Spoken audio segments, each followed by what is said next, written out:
బంగారం భారం వెండి దూరం, సామాన్యుడిని కలవరపెడుతున్న గోల్డ్ సిల్వర్ ధరలు అంటూ ఎటో పోయినాయి, ఎక్కడి నుంచి ఎక్కడికో పోయినాయి ధరలు అయితే ఇక అవుతలేవు. ఇక మామూలు ధరలు కాదు, మామూలు లెక్క కాదు. 1,60,000 కాడికి వచ్చింది.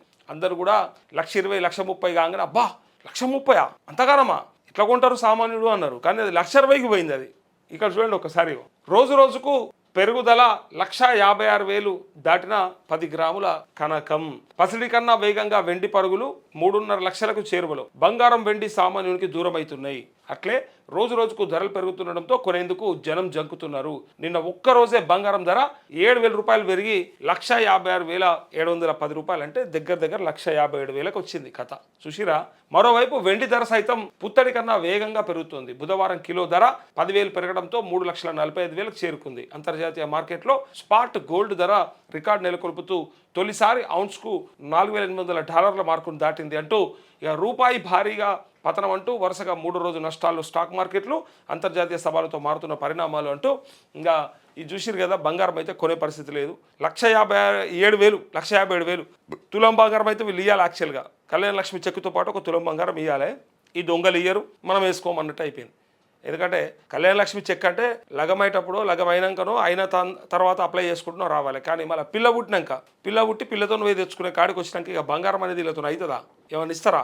అసలు ఇచ్చే ఛాన్సే లేదు. అది ఇక ఇప్పుడు కాదు, ఎప్పటికీ లేదు. ఇక ఈ పెరిగిన ధర చూస్తే ఆ ఆశగానే పోతుంది. ఒకవేళ కాంగ్రెస్ ప్రభుత్వం ఇద్దామనుకున్నా ఈ ధర చూసినాక ఇచ్చే పరిస్థితి లేదు. ఒకవేళ ఎన్నికలకు ముందో మళ్ళీ మేము చెప్పినాం కాబట్టి హామీ కొంతమంది కానీ ఇస్తామనే దాని ప్రయత్నం చేయబోతే తులం బంగారం ఇచ్చడం అనేది బంద్. అయితే చాలామంది నాకు కలిసిన వాళ్ళు నిన్న ఇదే బంగారం ధర పెరిగిన విషయాన్ని మాట్లాడుకుంటా ఏమనుకుంటారంటే ఇక గోల్డ్ ఎవరు వేసుకోరు, ఇక మొత్తం రోల్డ్ గోల్డ్ వేసుకొని తిరుగుతారు, లేదా దొంగతనాలు ఎక్కువ పెరుగుతాయని చెప్పి అంటా ఉన్నారు. ఎందుకంటే దోపిడీ అల్కగా, ఇప్పుడు వేరే దాన్ని కష్టపడి కొట్టాలి, ఇది మెడలు వేసుకొని తిరుగుతారు కదా.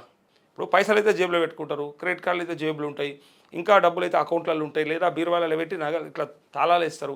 కానీ నగలు సింపుల్గా పై మీద వేసుకొని తిరుగుతారు కాబట్టి రోడ్ల మీద వాటి కోసం దారుణాలు కూడా పెరుగుతాయని చెప్పి అంటా ఉన్నారు. అది సింపుల్గా కొట్టేయచ్చు అంటా ఉన్నారు. పైగా ఇప్పటికే చైన్ స్నాచింగ్ అవన్నీ కూడా చూస్తున్నాం మనం రోడ్ల మీద. ఇక తులాలు వేసుకొని తిరిగితే ఆయనకి ఎంత ఆశ పుడుతుంది అంటే 10 తులాలు కనుక ఆమె ఆ తల్లి ఆ అవ్వ ఓ 2 నెక్లెస్లో లేకపోతే చైనో ఏదో మాటిలో బిట్టులో పెట్టుకొని పోతుంది అనుకో, 10 తులాలంటే ఎంత ఎరకనా? 10 లక్షలు 6 లక్షలు 16 లక్షలు ఆమె వేసుకొని తిరుగుతున్నట్టే. 10 తులాలు కనుక ఆమె పెట్టుకొని పోతుందంటే 16 లక్షల మనిషిని చూస్తే ఒకవేళ ఒంటరిగా కనపడితే ఎక్కడన్నా దొంగోనికి ఎంత సంద అవుతుంది, ఎంత ఇంట్రెస్ట్ ఉంటుంది ఒకసారి చూడుర్రి. అందుకే భయపడుతురు బంగారం వేసుకోవాలంటే. ఇక నేను ముఖ్యంగా మన ఛానల్లో రైతన్నలు వ్యవసాయం మీద ఆధారపడి రకరకాల అంటే వ్యవసాయ ఉత్పత్తి రంగాలలో ఉన్నటువంటి అందరూ కూడా మనల్ని ఫాలో అవుతారు కాబట్టి సో వ్యవసాయానికి సంబంధించినటువంటి ఒక వార్త ఉంది. రైతు భరోసాకి అట్లే పిఎం కిసాన్కి సంబంధించినటువంటి కంపారిజన్ ఉంది.